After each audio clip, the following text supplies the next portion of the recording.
ঘড়িতে বাজছে রাত 11টা। আমি এসেছি মাওয়া। দীর্ঘদিন ধরে শুনছি মাওয়াতে ইলিশ মাছ খেতে যাব, মাওয়াতে ইলিশ মাছ খেতে যাব, একটা খুব এক্সাইটমেন্ট। তো এই অভিজ্ঞতাটা আমার ছিল না। তো আজই আমি জীবনে প্রথম মাওয়াতে এসেছি ইলিশ মাছ খেতে। তো ইলিশ মাছের প্রতি আমার তেমন আগ্রহ নাই, জাস্ট মাওয়াতে আসা এবং এখানকার মাছ কীভাবে মানুষ খায় সেটা দেখাতেই মেইন ব্যাপার ছিল। তো মাওয়ার যে রাস্তাটা, দ্যাট ইজ ভেরি বিউটিফুল। জার্নিটা খুব সুন্দর ছিল, কিন্তু যেহেতু অন্ধকার হয়ে গেছে আপনাদেরকে দেখাতে পারলাম না। রাস্তাটা অনেক স্মুথ এবং ইন্টারন্যাশনাল স্ট্যান্ডার্ডের।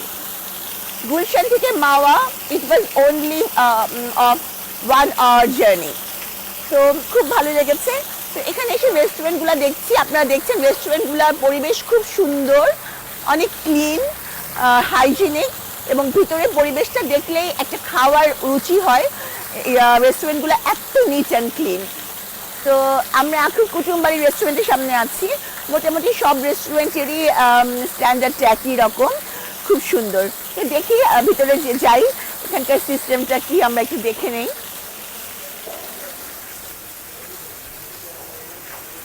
আচ্ছা, কুটুমবাড়ি রেস্টুরেন্টের নিয়ম হলো যেখানে এসে নিজের পছন্দের মাছটা বেছে নিতে হয়। তো আমরা বড়সড় দেখি ইলিশ মাছ বেছে নিয়েছি। তো আমরা যেহেতু আমরা ফ্রেন্ডসরা মিলে এসেছি, তো আমাদের এই সাইজের আমরা 3টা ইলিশ মাছ নিয়েছি। তো আমরা দেখতেই পাচ্ছেন সাইজগুলো অনেক সুন্দর, এবং এগুলো কাটার পরে ওনারা গ্যারান্টি দিয়েছেন এটার ভিতরে ডিম হবে। এখানে সিস্টেমটা হচ্ছে মাছ পছন্দ করে মাছ কিনে নেওয়া হয়। তো এটা কেজি হিসাবে বিক্রি করা হয়। এই মাছের কেজি ওনারা চেয়েছিল কেজি হিসাবে 2200 টাকা। তো আমরা কেজি হিসাবে 2000 টাকা দাম দস্তুর করে নিয়েছি। তো এটা এখন কাটা হবে। কত দ্রুত ওনারা করতেছে, মানে এক্সপার্ট। আচ্ছা, দিনে এরকম আপনারা কয়টা মাছ বিক্রি করেন, প্রিপেয়ার করেন? 70টা, 80টা, 100টা। 70, 80, 100?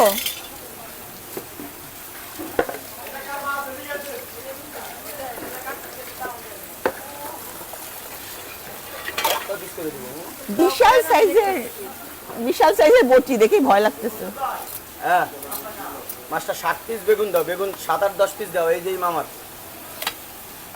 ভিডিও বানাচ্ছে, রাখো, মামা আসতেছে।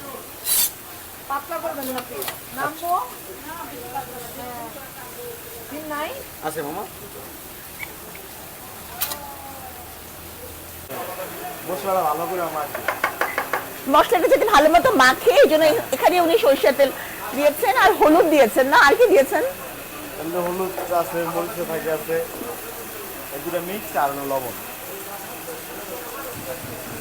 এখানে উনি এটা ঝাঁকিয়ে নিচ্ছেন।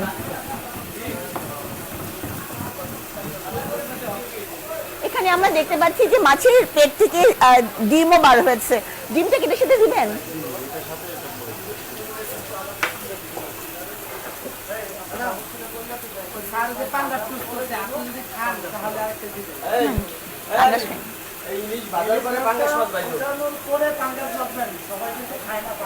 আচ্ছা, পাঙ্গাসটা দেখি, আনেন তো একটু। এই পাঙ্গাসটা কই?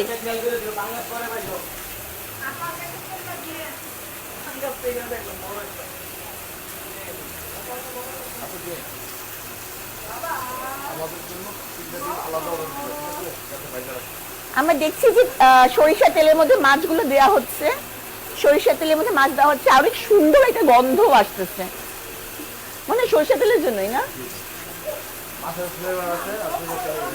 পাচ্ছি যে বিশাল কড়াইয়ের মধ্যে সরিষার তেলে উনি সবগুলো মাছের পিস দিয়ে দিয়েছেন, সাথে ডিমও দিয়ে দিয়েছেন।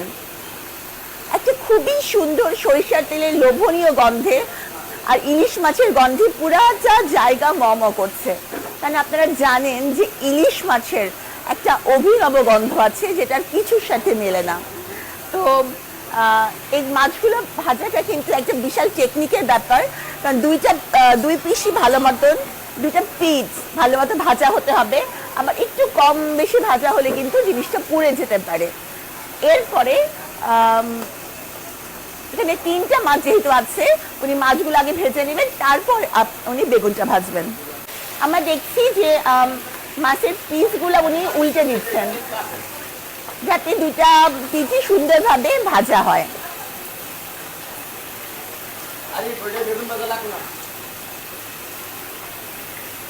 ওনার হ্যান্ড একদম এক্সপার্ট হ্যান্ড, খুব সুন্দর করে উনি পিসগুলো উল্টাচ্ছেন, আর যাতে মাছগুলো কিন্তু নষ্টও হচ্ছে না। এক্সেলেন্ট। দেখেন কি সুন্দরভাবে মাছগুলো ভেজে রাখা হয়েছে, দেখেই জিভে জল আসে। মানে এত সুন্দর করে ভাজা হয়েছে, একটুও কম না একটুও বেশি না, একদম পারফেক্ট। তো উনি বলছেন যে ওরা কুটুমবাড়ির নামটা বলতে, হ্যাঁ কুটুমবাড়ি রেস্টুরেন্ট এখানে সবচেয়ে ভালো রেস্টুরেন্ট, এবং এদের ভাজার প্রক্রিয়াটা এটা একদম অভিনব।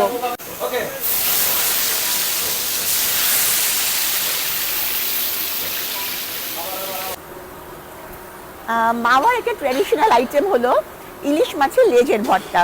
যে মাছগুলো আমরা পছন্দ করি পিস পিস করে কেটে দেওয়া হয়, তারই লেজটা ওনারা সুন্দরভাবে ভর্তা বানিয়ে দেন।